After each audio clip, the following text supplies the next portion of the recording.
Hello, and welcome back to Kicking Off with Caleb Dressel. Or if you're new, welcome to Kicking Off with Caleb Dressel. I am Caleb, and I am going to go through this week's big games, predicting each and every one of them using ESPN's prediction app. So if you want to, you can predict against me.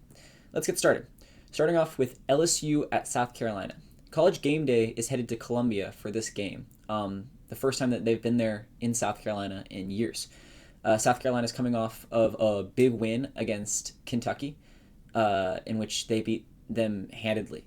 Brock Vandagriff had a terrible game for Kentucky, and they only completed 8 passes, but South Carolina destroyed them in that game.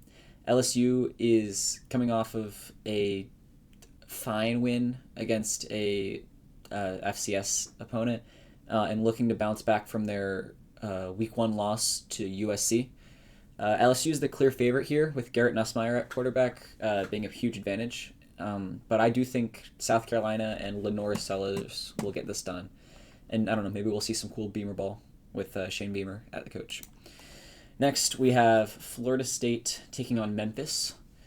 Florida State's 0-2. Memphis is 2-0. Memphis is the pick by many people to be or one of the picks to be the group of 5 representative in the college football playoff. FSU has looked terrible. Everything is making me think that Memphis will take this game, and I just have a feeling that Florida State will bounce back after having a bye week. I don't know why. I don't have a good reason to think it.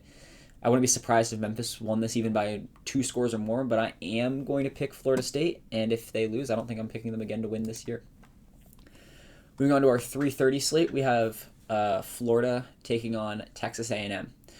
This is being played in the Swamp, which I think will be net advantage for Florida. Texas A&M has looked like the better team to open the year.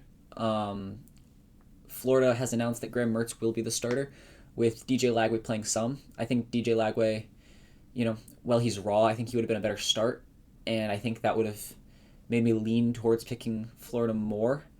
And I was all set to pick A&M this entire week, and then I found out an interesting stat, which is that Texas A&M has not won a road game since 2021. So now we're stuck picking between, will this be Texas A&M's first road win in over 2 years, or will the Gators turn this around with Graham Mertz? And I think that Texas A&M gets that road win. I'm picking Texas A&M to win this game. Now we have Washington at Washington State. Former Pac-12 opponents. Now Washington's in the Big Ten. Washington State is still in the Pac-2 now, I guess, with Oregon State. I think Jed Fish and Washington take this pretty handedly and win in this Apple Cup. Moving on, you already see I accidentally selected this game already, but we have West Virginia taking on Pitt in the Backyard Bowl. I think West Virginia had a tough loss to Penn State to open the year, but I do think Garrett Green and company will bounce back and will end up beating Pitt pretty handedly in this game. Next, we have App State taking on Eastern Carolina. Now, just a week ago, App State, before getting drugged by Clemson and losing 70-ish, App State was another one of those favorites to be the representative out of the group of 5. And while I don't necessarily think they'll be that, I do still think that they're good enough to take this win over a lackluster Eastern Carolina team. Indiana at UCLA. I haven't watched a ton of either of these teams, but UCLA is way more talented on both sides of the ball.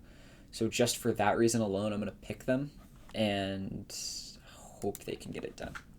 Next, we have UCF taking on TCU. This game is being played in Texas, which I think is a huge advantage for TCU.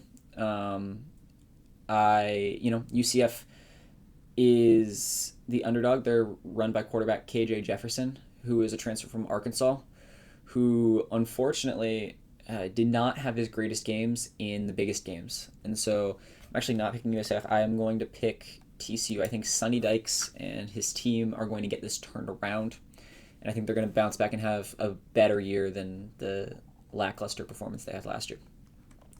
Moving on to Colorado State. This game last year was very close. I think it came down to the last drive, with Colorado barely hanging on. And that was after a better start to the season from Colorado. They had some momentum. They built it up. Everybody thought they would be fun and incredible. And I think they're actually not as good this year as they were to open last year. So I'm actually going to go with Colorado State for the upset, just because it's a rivalry game. I think it's going to be a tough win for Colorado. They're going to open season 1 and 2. And for our final game, we have Maryland taking on Virginia. Okay, Maryland lost longtime quarterback Talia Tagovailoa, younger brother of Tua, this past offseason.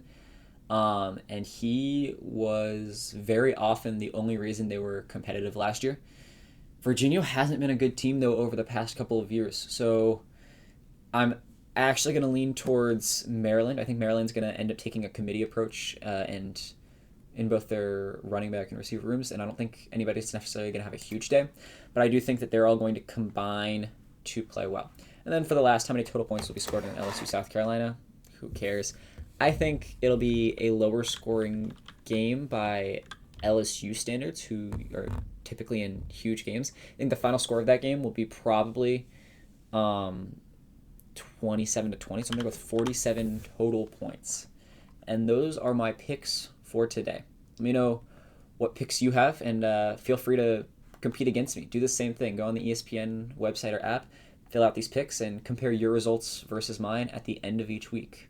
As always, I'm Caleb. Thanks for watching.